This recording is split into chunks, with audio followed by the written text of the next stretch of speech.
Hey, good morning. Stuck in traffic with Wolf Gorlick, couple minutes of information security, talking about memories and certificates.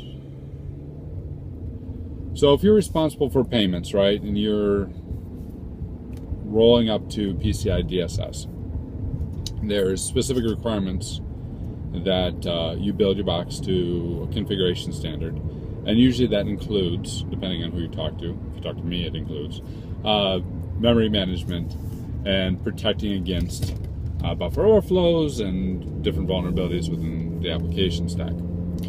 As well as there's another requirement for certificate pinning, so that the certificates of trust are pinned and that you're managing that trusted certificate list. So if you don't trust it, or if you're not doing business with a particular CA, it's not in your trust list, it's not there, and therefore the connection will not be established and will be blocked. That's in PCI. If you're not doing PCI and you're applying something like critical security controls pulls out specifically CHOP and ASLR and other memory protections, and again certificate pinning and trusted certificate management. So how do you do that, right? What is there to put in place?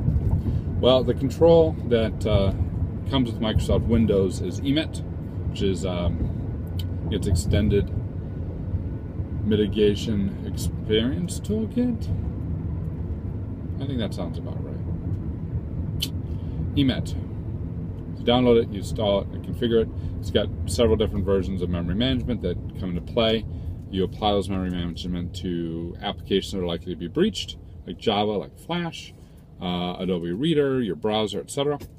And it'll also do the certificate pinning, so you manage your certificates. You only allow the CAs that you trust. So maybe you trust VeriSign, but you don't trust GoDaddy, or vice versa.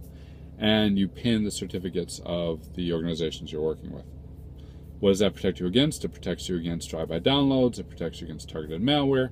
On the memory side, it protects you against man-in-the-middle attacks.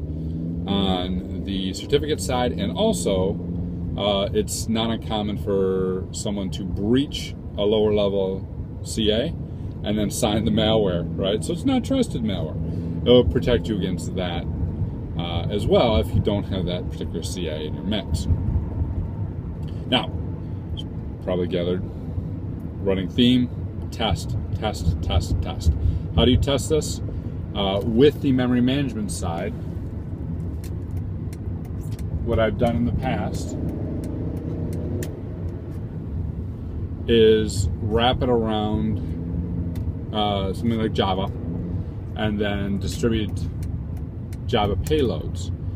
So for example, drive-by download over a website, had my red team create those, distribute them, and then tweak the EMIT settings until it would block that particular attack. And then the red team would up their game and we'd up our game, and we went through a couple different levels till we got the right level of protection. Also, that's prevention. Also, we were looking at things like, can that be detected, and should we build a use case in our SIM for it? Likewise, with the certificate pinning, you would look at common man-in-the-middle attacks, set it up in the lab, deploy EMIT, lock down your certificates, create a man-in-the-middle, and make sure that the connection fails. All right, so there's your standards, PCI, SANS, probably others. There's your tool, EMIT. There's the particular attacks that you're preventing, drive-by malware, signed malware, man-in-the-middle attacks, and there's your feedback loop to red team it to make sure it works and is effective for that type of control. And there's your Friday. So have a good weekend.